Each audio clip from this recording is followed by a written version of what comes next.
Por primera vez se realizará en el Zócalo capitalino la Expo Pimex 2018, Conectividad para una gran ciudad. Se trata del evento de vinculación empresarial en el que micro, pequeñas y medianas empresas encontrarán programas de apoyo, servicios financieros y de consultoría para fortalecer capacidades e impulsar su desarrollo, innovación, productividad y competitividad.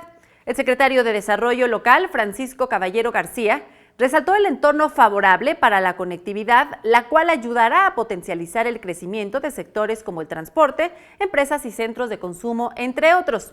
Se llevará a cabo del 7 al 9 de septiembre y se espera recibir a cerca de 15,000 personas por día, lo que tendrá un impacto económico aproximadamente de 263 millones de pesos en restaurantes y comercios de la zona.